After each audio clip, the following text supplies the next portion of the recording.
Assalamualaikum warahmatullahi wabarakatuh. Selamat malam Sobat Suara Radio.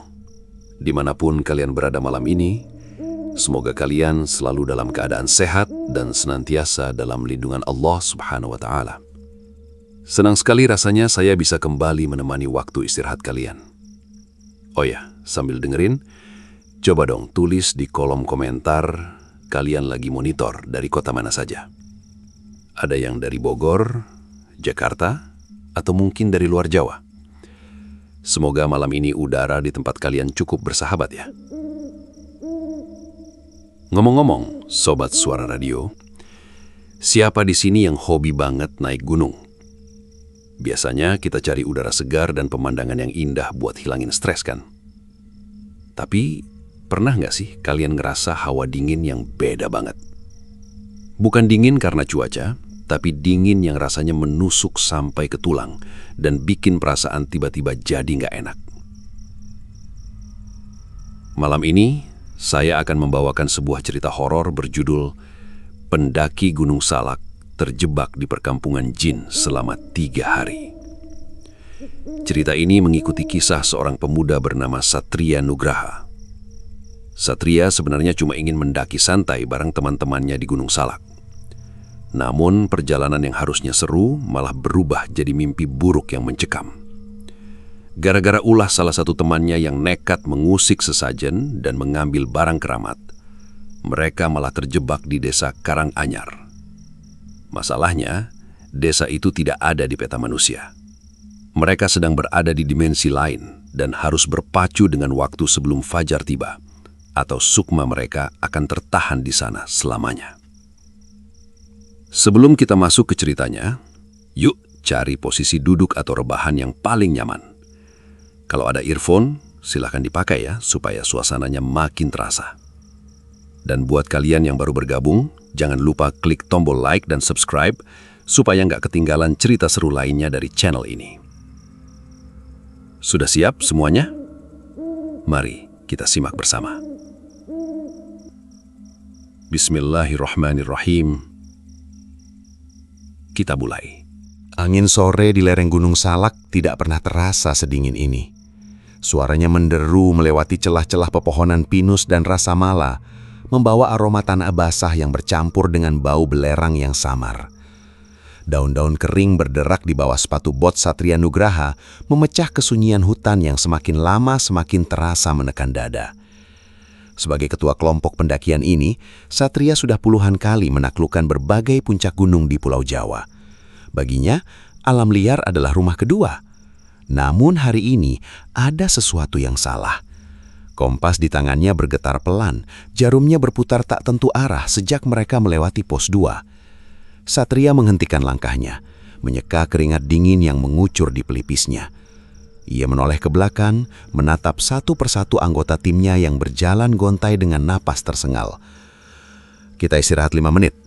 Suara berat Satria memecah ketegangan.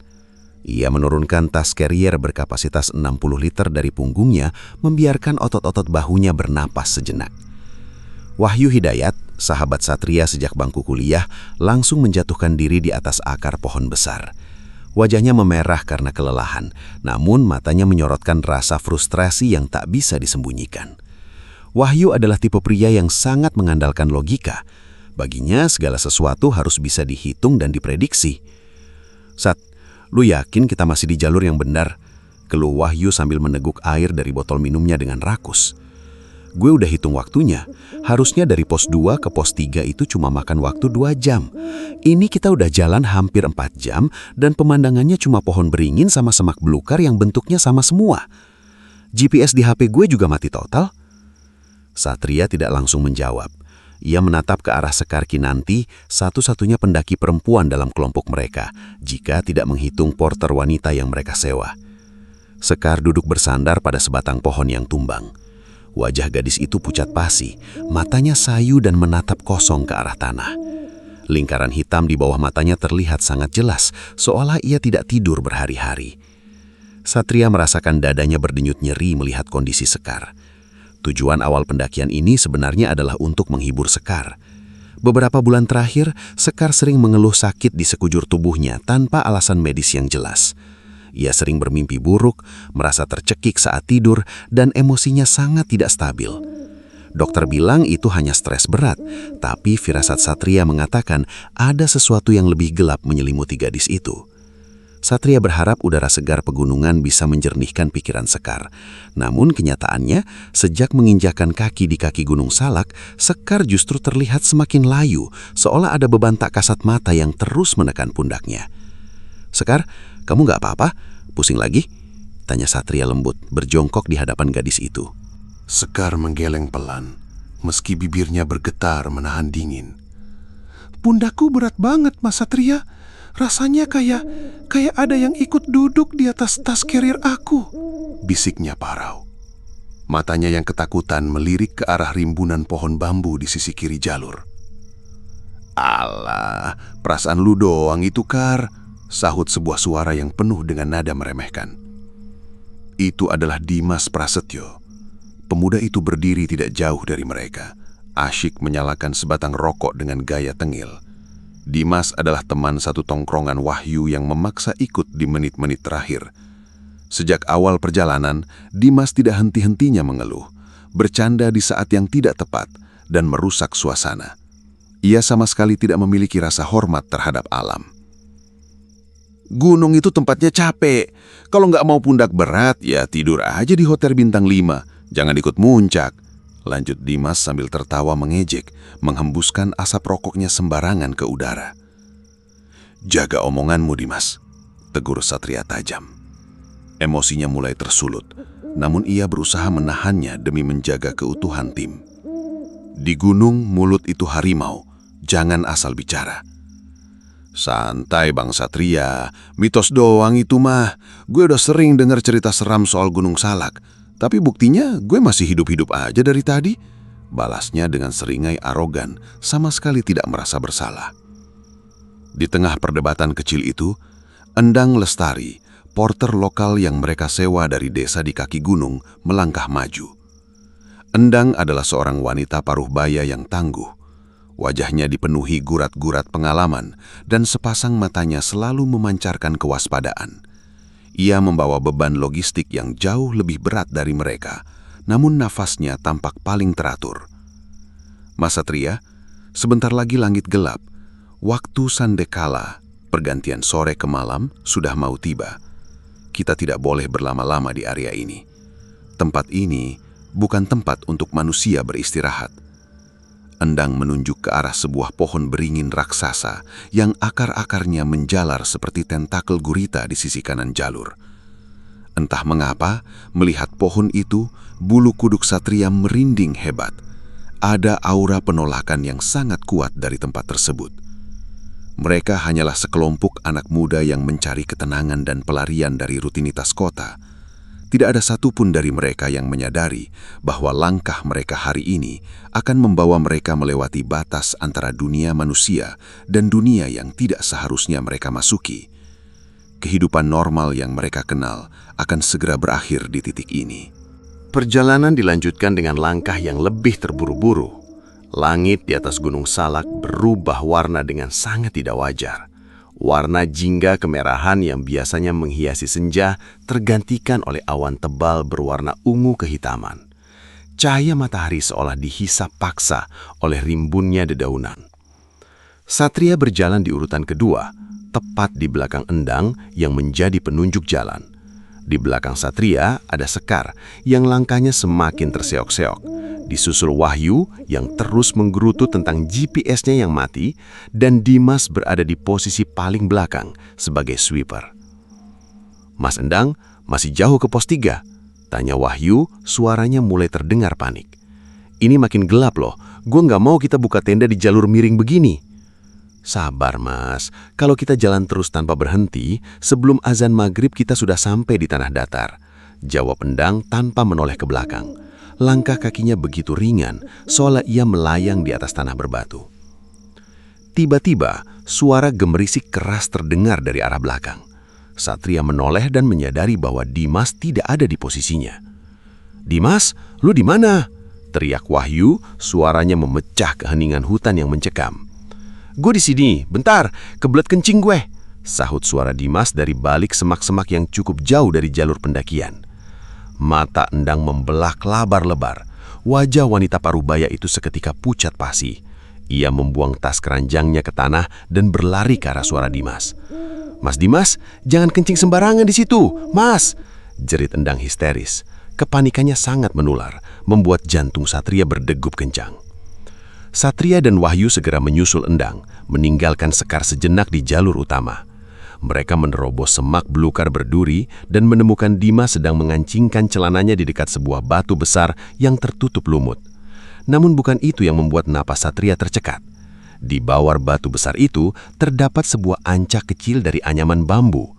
Di atasnya terletak bunga setaman, kemenyan yang masih menyisakan bara kecil, dan sebuah kendi tanah liat. Itu adalah sesajen. Dan yang membuat darah Satria mendidih seketika adalah pemandangan ancak tersebut yang sudah hancur berantakan. Bunga-bunganya terinjak sepatu bot Dimas yang berlumpur, dan kendi tanah liat itu pecah berkeping-keping. Astagfirullahalazim.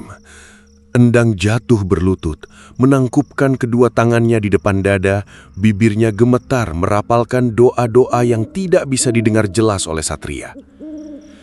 "Dimas, apa yang lu lakuin, hah?" bentak Satria. Amarahnya meledak. Ia mencengkeram kerah jaket Dimas dengan kasar. "Lu buta, lu nggak lihat ada sesajen di situ?" Dimas menepis tangan Satria dengan kasar. Wajahnya masih menyiratkan keangkuhan yang luar biasa. "Ya elah bang, gue nggak sengaja nginjek, gelap lagian. Lagian siapa suruh naruh sampah beginian di tengah hutan? Bikin kotor aja. Udah, nggak usah lebay deh, palingan juga sesajen buat monyet." "Lu bener-bener nggak punya otak, Dim." Wahyu ikut membentak. Meski ia logis, ia tahu aturan dasar mendaki gunung. Menghancurkan sesajen adalah pantangan terbesar. "Gusti Nu Agung, celaka kita semua," ratap Endang. Wanita itu berdiri dengan tubuh gemetar hebat. Matanya menatap liar ke sekeliling hutan yang tiba-tiba menjadi sangat sunyi. Tidak ada suara serangga, tidak ada kicauan burung, bahkan suara angin pun menghilang. Keheningan yang turun begitu pekat hingga membuat telinga berdenging. Dan kemudian bau itu datang. Bukan lagi bau belerang atau tanah basah, melainkan bau anyir darah yang sangat menyengat, bercampur dengan aroma bunga melati yang busuk. Wahyu langsung menutup hidungnya, nyaris muntah. "Mas Satria," suara rintihan Sekar terdengar dari arah jalur utama. "Mas, panas, badanku panas." Satria melepaskan Dimas dan berlari kembali ke jalur utama.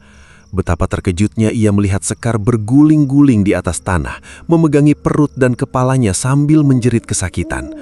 Urat-urat di leher gadis itu menonjol dan matanya melotot ke atas hingga hanya terlihat bagian putihnya saja. Sekar, sadar Kar." Satria memangku kepala Sekar, menepuk-nepuk pipi gadis itu. Hatinya hancur melihat penderitaan Sekar.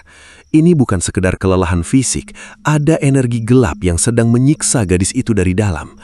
Apakah ini efek dari guna-guna yang selama ini menggerogotinya, ataukah perbuatan Dimas barusan telah memicu kemarahan penunggu gunung ini? Tiba-tiba, kabut putih susu turun dengan kecepatan yang tidak masuk akal. Kabut itu tidak turun dari langit, melainkan merembes keluar dari pori-pori tanah, menggulung tebal dan menelan segala sesuatu di sekitarnya. Jarak pandang seketika menyusut menjadi kurang dari 1 meter. "Semuanya kumpul, pegangan tangan, jangan ada yang mencar," teriak Satria sekuat tenaga, mencoba mengalahkan suara gemuruh aneh yang mulai terdengar dari kejauhan. "Mas Satria, tolong!" Itu suara Endang. Suaranya terdengar dari arah kabut di depan mereka. Satria menoleh. "Mbak Endang, mundur ke sini, Mbak." Sosok bayangan Endang terlihat samar di balik kabut, melambaikan tangannya dengan panik. Namun sebelum Satria bisa meraih tangannya, sebuah bayangan hitam besar berkelebat dari atas pohon, menyapu sosok Endang. Wanita parubaya itu menjerit histeris, jeritan panjang yang memilukan, sebelum akhirnya suaranya terputus secara tragis. Sosok Endang lenyap di telan kabut pekat. "Endang!" Wahyu berteriak ngeri, mencoba berlari menyusul. Namun Satria menahan lengannya dengan kuat. "Jangan Wahyu, lu mau mati konyol," bentak Satria dengan mata berkaca-kaca. Kepanikannya sudah berada di ubun-ubun. Porter mereka, satu-satunya orang yang tahu jalan keluar dari gunung ini, baru saja menghilang di depan mata mereka. Di tengah situasi yang sangat kacau, di mana Sekar terus menjerit kesakitan dan Dimas mematung dengan wajah pucat pasi karena ketakutan yang akhirnya menyergapnya, kabut di depan mereka perlahan menyibak. Dari balik tirai kabut putih itu, melangkah keluar seorang wanita. Langkah kaki wanita itu tidak menghasilkan suara sedikit pun. Ia mengenakan kebaya beludru berwarna hijau tua yang sangat elegan, lengkap dengan kain jarik bermotif kuno. Rambutnya sanggul rapi dengan hiasan bunga melati yang tampak segar. Wajahnya sangat cantik, dengan kulit putih pucat yang bersinar di tengah kegelapan hutan. Wanita itu tersenyum manis ke arah Satria. Senyuman yang entah mengapa membuat darah Satria membeku di pembuluhnya. "Kasihan sekali, temanmu sedang kesakitan. Namaku Siti Rahayu. Desa tempat tinggalku ada dekat sini. Bawalah temanmu ke rumahku. Aku punya obat untuk menyembuhkannya. Mari, kuantar kalian." Wahyu mencengkeram bahu Satria dengan kuat. "Sat, jangan Sat. Ini gak masuk akal. Gak ada desa di ketinggian segini. Dia bukan manusia, Sat," bisik Wahyu dengan gigi gemeretak. Namun Sekar di pelukan Satria tiba-tiba muntah darah hitam kental.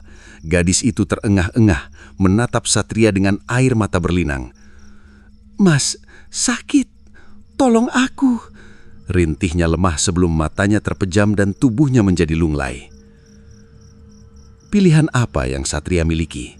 Bertahan di tengah hutan yang marah tanpa penunjuk jalan, atau mengikuti wanita misterius ini demi menyelamatkan nyawa Sekar? Siti Rahayu membalikkan badannya, melangkah perlahan menembus kabut tebal yang anehnya membuka jalan untuknya. Pohon-pohon di sekitar mereka tampak bergeser, merubah bentuk jalurnya menjadi sesuatu yang sama sekali tidak dikenali oleh Satria. Tanpa mereka sadari, langkah yang akan mereka ambil selanjutnya adalah langkah yang akan mengurung mereka dalam mimpi buruk terpanjang dalam hidup mereka. "Ayo," geram Satria, mengangkat tubuh Sekar ke punggungnya dengan sisa tenaga yang ada. "Kita ikuti dia." Hutan yang seharusnya dipenuhi suara serangga malam kini sunyi senyap, seolah alam semesta menahan nafasnya. Langkah kaki Satria terasa luar biasa berat. Beban tubuh Sekar di punggungnya ditambah dengan kelelahan fisik dan mental yang mendera membuat nafas pemuda itu memburu kasar. Keringat dingin membasahi pelipisnya, bercampur dengan udara Gunung Salak yang entah mengapa kini terasa menusuk tulang seperti es. Di depannya, sosok Siti Rahayu berjalan dengan keanggunan yang tidak pada tempatnya. Wanita berkebaya hijau beludru itu seolah melayang di atas tanah berlumpur. Tidak ada ranting yang patah terinjak olehnya, tidak ada daun kering yang bergerisik. Dari tubuh wanita misterius itu menguar aroma bunga melati yang sangat menyengat, begitu pekat hingga membuat perut Satria mual karena aroma itu samar-samar bercampur dengan bau anyir darah dan kapur barus. "Sat, kita putar balik, Sat. Gue mohon, Sat. Lu nggak lihat pohon-pohon di sekitar kita bentuknya aneh. Ini bukan jalur pendakian. Kita dibawa ke alam lain, Sat." Satria mengatupkan rahangnya kuat-kuat. Monolog batinnya menjeritkan hal yang sama dengan Wahyu. Sebagai ketua kelompok, insting logisnya memperingatkan bahwa mereka sedang berjalan menuju mulut harimau. Namun setiap kali ia merasakan nafas Sekar yang semakin melemah di ceruk lehernya dan rintihan tertahan dari gadis itu, ego dan ketakutan Satria runtuh. "Terus, kita mau kemana yuk?" balas Satria dengan bisikan tajam, menahan amarah dan keputusasaan yang meledak-ledak di dadanya. "Mbak Endang udah hilang, kita buta arah. Lu mau lihat Sekar mati pelan-pelan di tengah hutan? Setidaknya wanita ini nawarin bantuan. Kita harus coba yuk, demi Sekar." Di barisan paling belakang, Dimas berjalan gontai bagaikan mayat hidup. Wajahnya sepucat kertas, matanya nanar menatap ke depan tanpa benar-benar melihat. Bibirnya terus berkomat-kamit memanjatkan doa yang berantakan. Rasa bersalah yang teramat besar perlahan mulai mencekik leher Dimas, namun rasa takut yang melumpuhkan membuatnya mengunci mulut rapat-rapat. Setelah berjalan entah berapa lama di dalam lorong kabut yang menyesakkan, pemandangan di depan mereka perlahan terbuka. Kabut pekat menyibak bagai tirai panggung teater, menampilkan sebuah pemandangan yang membuat langkah ketiga pemuda itu terhenti seketika. Mulut mereka menganga, tak percaya dengan apa yang ada di depan mata. Di tengah lereng gunung yang seharusnya berupa hutan belantara tak tersentuh, terhampar sebuah perkampungan kuno yang sangat luas. Rumah-rumah di sana terbuat dari anyaman bambu dan kayu jati tua, beratapkan ijuk yang tampak kehitaman. Obor-obor bambu menancap di sepanjang jalan tanah yang padat, memancarkan api yang anehnya berwarna kebiruan, bukan merah atau oranye. Cahaya temaram dari obor-obor itu menerangi puluhan warga desa yang berlalu lalang. Namun, ada yang sangat salah dengan desa ini. Meski terlihat ramai, tidak ada satupun suara yang terdengar. Tidak ada suara orang mengobrol, tidak ada tangisan bayi, tidak ada gonggongan anjing. Semua warga mengenakan pakaian tradisional Jawa kuno. Para pria memakai celana komprang hitam tanpa baju, sementara wanitanya memakai kemben lusuh.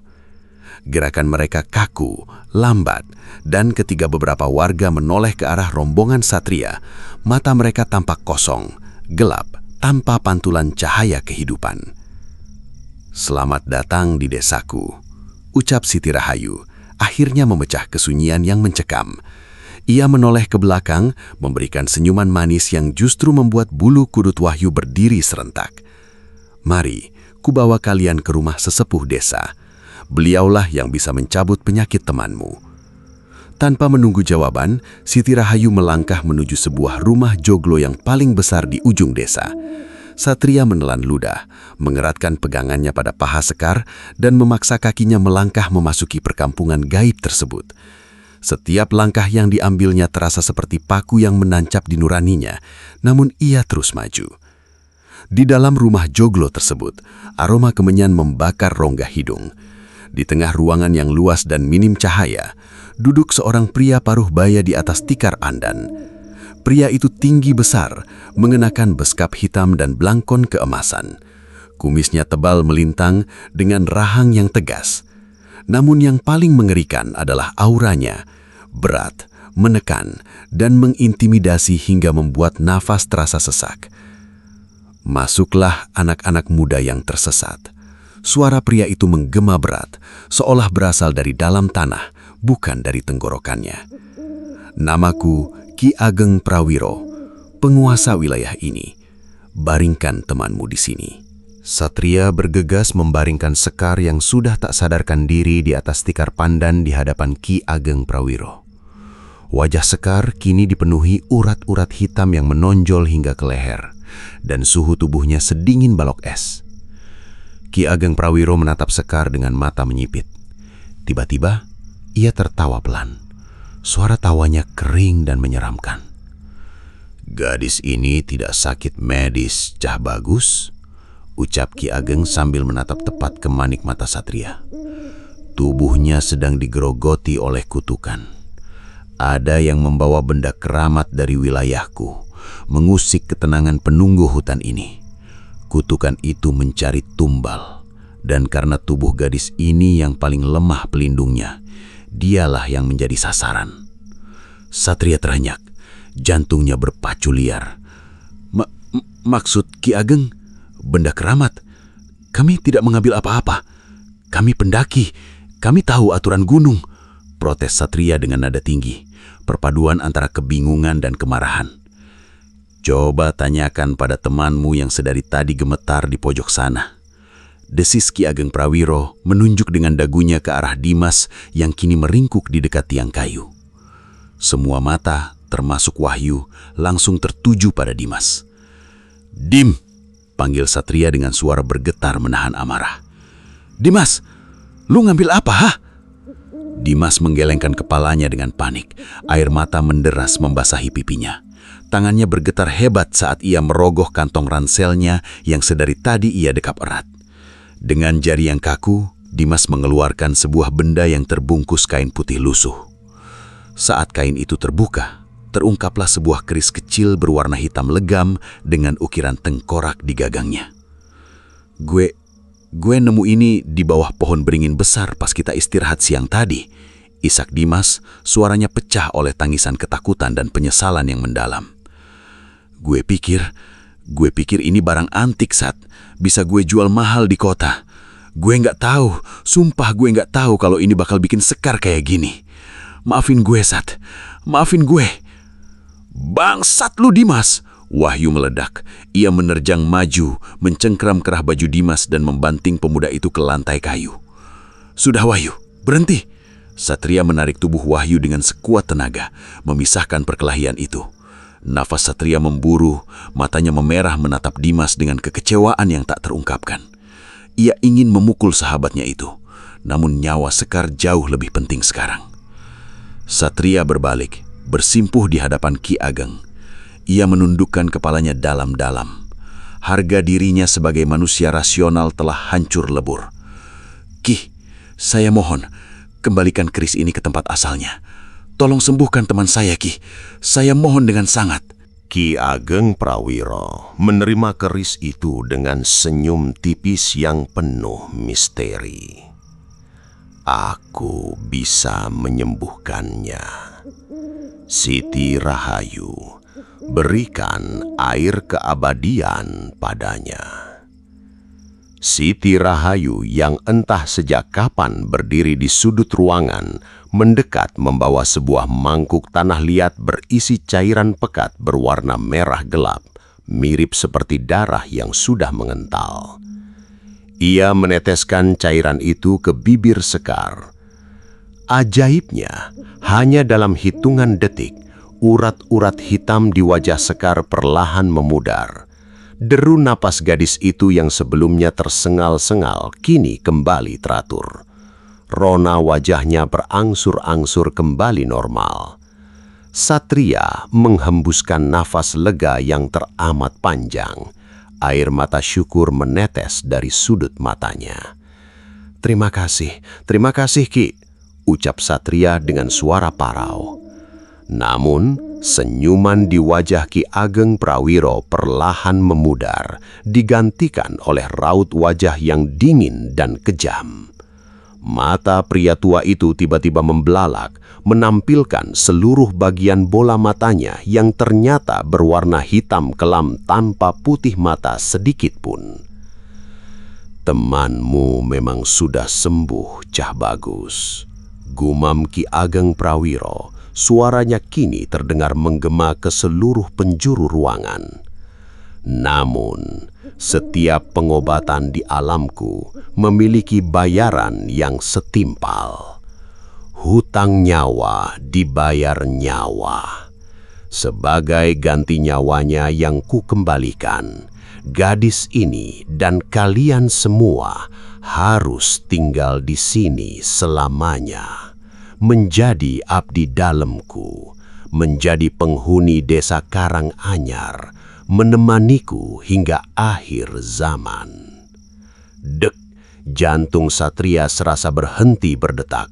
Darahnya berdesir hebat menyapu seluruh tubuhnya. Kepanikan ekstrim kembali mencengkram jiwanya. Enggak, lu gila, kita akan pergi dari sini sekarang juga, teriak Wahyu panik. Ia segera menarik lengan Satria. Ayo, angkat Sekar, Sat, kita kabur.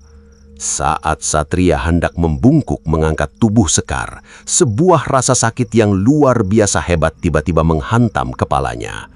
Pandangan Satria menjadi gelap gulita, kepalanya serasa ditusuk 1000 jarum. Di tengah kegelapan pandangannya, sebuah bayangan muncul dengan sangat jelas. Bayangan itu memperlihatkan seorang kakek tua renta berpakaian serba hitam, duduk bersila di dalam sebuah gubuk reot yang dipenuhi asap kemenyan.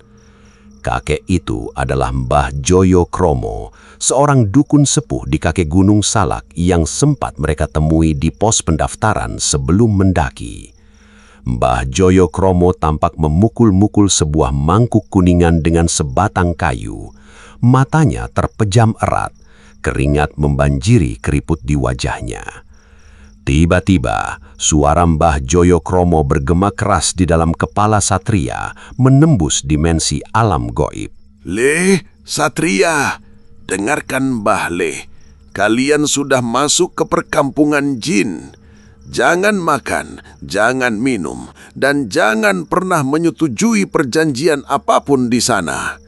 Jika kalian tidak keluar dari batas desa itu sebelum matahari terbit, sukma kalian akan terikat selamanya. Lari, Le, lari!" Satria terkesiap, napasnya tersedak saat pandangannya kembali ke realita. Ia menatap ke sekeliling ruangan dengan mata berbelalak ngeri. Realita palsu desa ini mulai runtuh. Dinding kayu joglo yang tadinya kokoh kini terlihat membusuk, dipenuhi lumut dan belatung. Siti Rahayu yang tadinya cantik jelita, kini separuh wajahnya hancur melepuh menatap Satria dengan seringai mengerikan yang memperlihatkan deretan gigi runcingnya. Dan di hadapannya, Ki Ageng Prawiro perlahan berdiri. Tubuh pria itu membesar secara tidak wajar hingga kepalanya menyentuh langit-langit joglo. Bayangannya menutupi seluruh cahaya obor. "Kalian tidak akan pernah bisa pulang," geram makhluk raksasa itu, merentangkan tangannya yang kini berupa cakar-cakar panjang berwarna hitam. Di luar joglo, terdengar suara ratusan langkah kaki warga desa gaib yang mulai mengepung rumah tersebut. Mereka tak lagi diam. Suara rintihan, tangisan, dan tawa melengking yang bersahut-sahutan menciptakan simfoni mimpi buruk yang siap menelan Satria dan teman-temannya hidup-hidup. Waktu mereka terus berdetak dan fajar masih sangat jauh dari pandangan. "Lari! Semuanya lari sekarang!" raung Satria dengan sisa tenaga yang ia miliki. Suaranya serak dan bergetar hebat, memecah keheningan mencekam yang perlahan digantikan oleh laungan mengerikan dari luar joglo. Tanpa membuang waktu 1 detik pun, Satria dan Wahyu menyambar tubuh Sekar yang masih tergeletak lemah. Mereka memapahnya dengan kasar, tak peduli jika gadis itu meringis kesakitan. Adrenalin meledak di pembuluh darah mereka, menekan rasa takut yang nyaris membuat kewarasan mereka hancur berkeping-keping. Dimas yang wajahnya sudah pucat pasi seperti mayat, berlari tergopoh-gopoh di depan mereka, menendang pintu joglo yang kini rapuh dan dipenuhi rayap. Brak!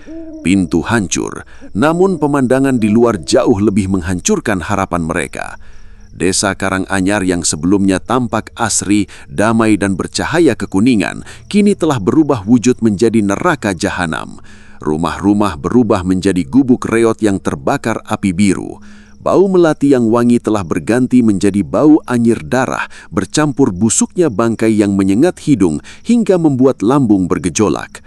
Ratusan makhluk dengan rupa yang tak sanggup dijelaskan oleh akal sehat manusia berdiri mengepung mereka.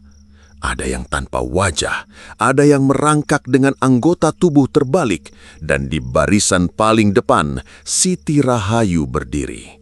Wanita yang tadinya menjadi penunjuk jalan mereka itu kini menatap dengan mata merah menyala. Setengah wajah cantiknya telah meleleh, memperlihatkan tulang tengkorak yang menghitam. "Kalian mau kemana, anak manis? Perjanjian sudah dibuat, darah sudah diikat," desis Siti Rahayu. Suaranya terdengar seperti 2 batu besar yang digesekkan, membuat telinga berdenging sakit. Di belakang mereka, dari dalam joglo yang mulai runtuh, langkah kaki raksasa Ki Ageng Prawiro membuat tanah bergetar. "Kembalikan milikku, atau kalian semua akan menjadi tumbal kemarahanku." Suara sang penguasa gaib itu menggelegar, menyapu pepohonan mati di sekitar mereka bak badai. Satria terhenti. Keringat dingin sebesar biji jagung meluncur di pelipisnya. "Kembalikan miliknya," pikirannya berpacu cepat. Apa yang mereka ambil? Mereka tidak pernah mengambil apapun dari desa ini. Mereka bahkan tersesat secara tidak sengaja. Apa maksudnya, Dim? Teriak Wahyu, suaranya melengking penuh kepanikan sambil menahan tubuh Sekar. Kita nggak bawa apa-apa. Kenapa monster itu bilang kita mencuri? Dimas tiba-tiba jatuh berlutut di tanah yang lembat, tubuhnya gemetar hebat, isak tangis yang memalukan pecah dari mulutnya. Ia memukul-mukul kepalanya sendiri dengan kedua tangan. Wajahnya adalah lukisan dari rasa bersalah dan ketakutan yang absolut. Maafin gue, Sat, Wahyu, Sekar, racau Dimas di sela tangisnya yang pecah.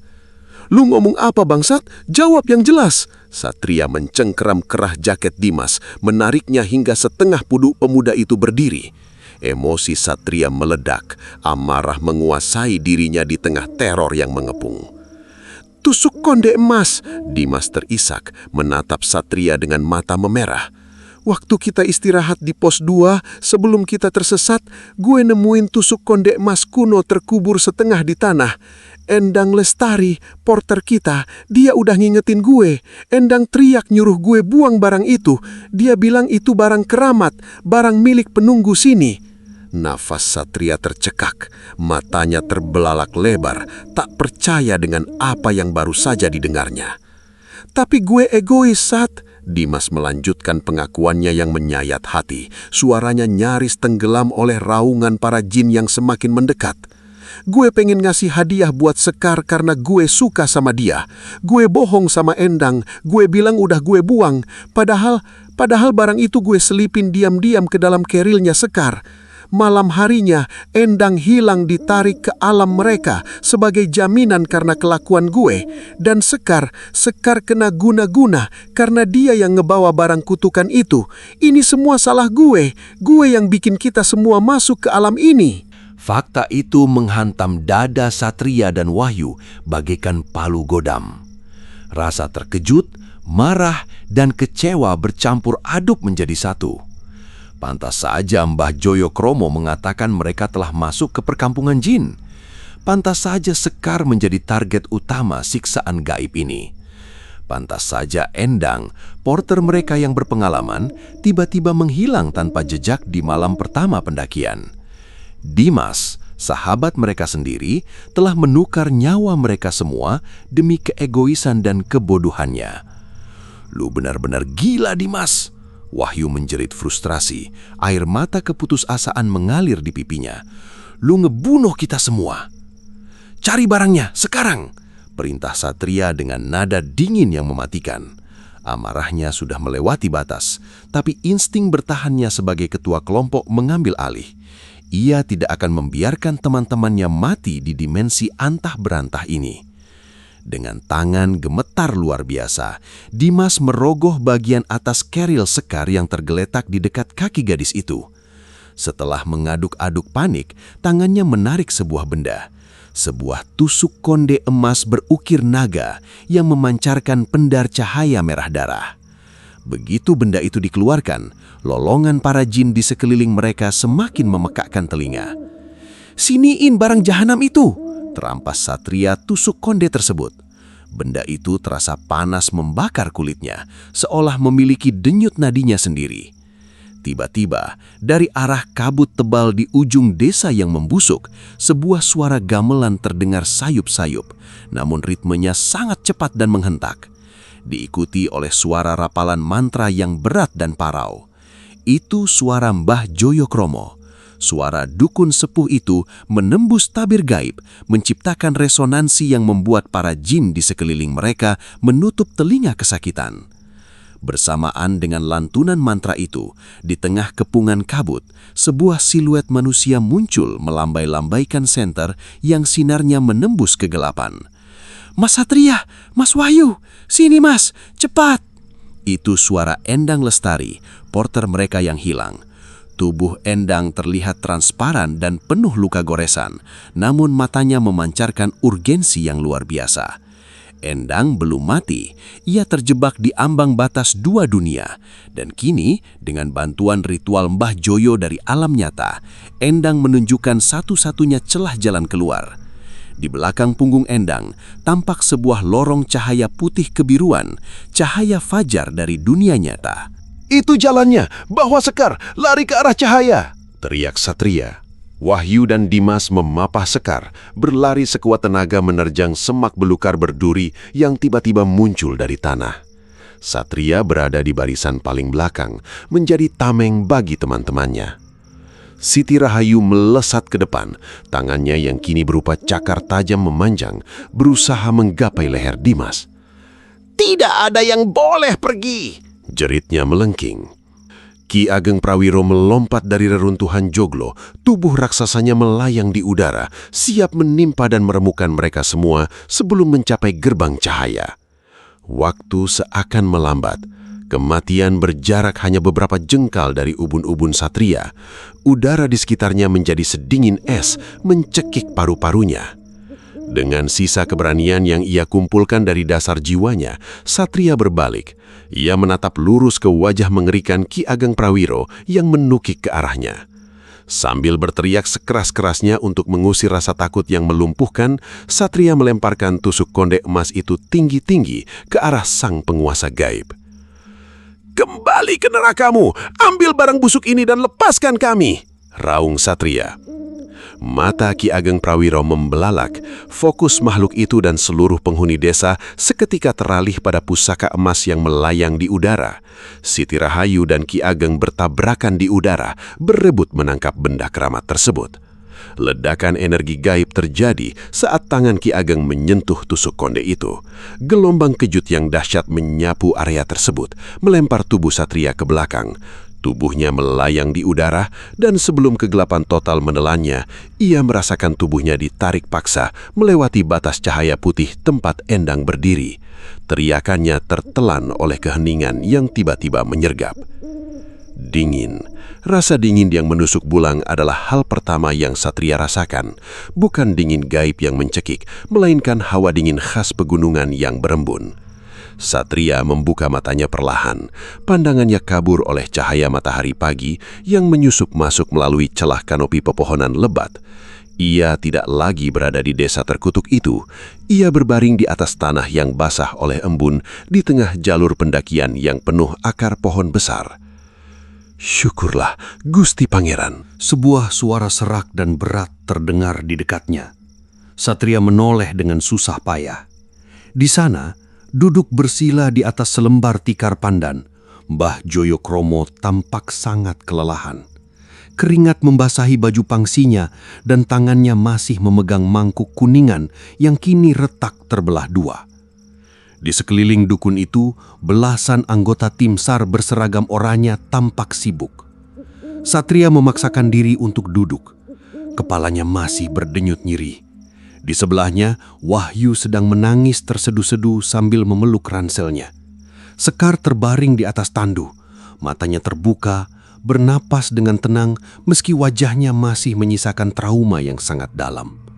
Gadis itu sudah terbebas dari guna-guna mematikan tersebut. Dan beberapa meter dari mereka, Dimas duduk memeluk lututnya. Ia menangis tanpa suara. Tubuhnya bergetar meratapi kebodohannya yang nyaris mengorbankan nyawa teman-temannya. "Mbah, kita selamat," bisik Satria, suaranya parau. Mbah Joyokromo tersenyum tipis, menganggukkan kepalanya perlahan. "Kalian berhasil keluar tepat saat matahari terbit, Le. Jika terlambat satu hembusan napas saja, raga kalian akan ditemukan tak bernyawa di sini, dan sukma kalian akan abadi menjadi budak Ki Ageng." "Endang, bagaimana dengan Mas Endang, Bah?" tanya Satria dengan dada bergemuruh, mengingat pengorbanan sang porter yang menuntun mereka. Seorang anggota tim SAR menepuk pundak Satria dengan lembut. "Mas Endang sudah kami temukan 2 jam yang lalu di dekat jurang pos 3, Mas. Dia linglung dan dehidrasi berat, tapi dia selamat. Dia terus meracau menyuruh kalian lari ke arah cahaya. Mas Endang sudah dievakuasi turun lebih dulu." Mendengar itu, pertahanan emosi Satria runtuh seketika. Air mata kelegaan tumpah dari pelupuk matanya. Ia menutupi wajahnya dengan kedua tangan, menangis sejadi-jadinya, melepaskan semua ketegangan, ketakutan, dan teror yang mengengkung jiwanya selama 3 hari 3 malam di dimensi lain.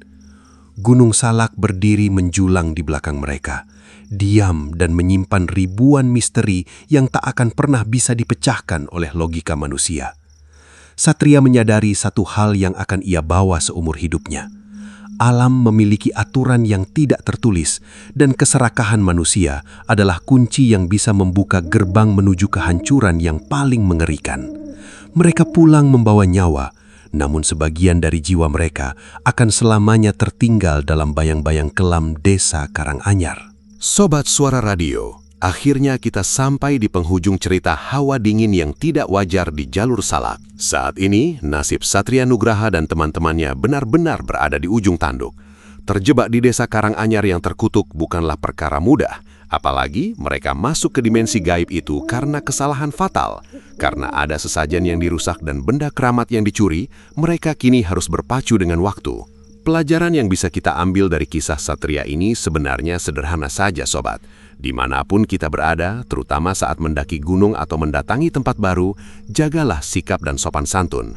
Jangan sembarangan menyentuh barang yang bukan milik kita, apalagi merusak sesuatu yang dianggap sakral oleh warga setempat. Gunung punya aturan mainnya sendiri, dan kesombongan satu orang bisa mencelakakan seluruh rombongan. Secara logis, Satria sebagai karakter utama sekarang sedang berjuang melawan rasa takutnya sendiri demi menyelamatkan nyawa teman-temannya. Jika mereka tidak bisa mengembalikan benda tersebut dan keluar dari desa itu sebelum matahari terbit, maka sukma mereka akan terjebak di sana selamanya. Fajar adalah batas terakhir mereka untuk kembali ke dunia nyata. Untuk sobat yang mungkin saat ini merasa sedang terjebak dalam masalah hidup yang berat dan seolah tidak ada jalan keluar, jangan menyerah. Tetaplah tenang, cari solusi dengan kepala dingin, dan jangan berhenti berusaha sebelum waktu habis. Pasti ada jalan keluar bagi mereka yang mau memperbaiki kesalahan. Ingatlah bahwa niat baik dan kejujuran adalah kunci utama untuk keselamatan kita. Sebelum saya akhiri, saya ingin menyapa kalian semua. Sobat Suara Radio mendengarkan cerita ini dari kota mana saja? Dan apakah kalian pernah punya pengalaman aneh atau merasakan hawa dingin yang tidak wajar saat sedang berada di alam terbuka? Silahkan tulis cerita kalian di kolom komentar ya.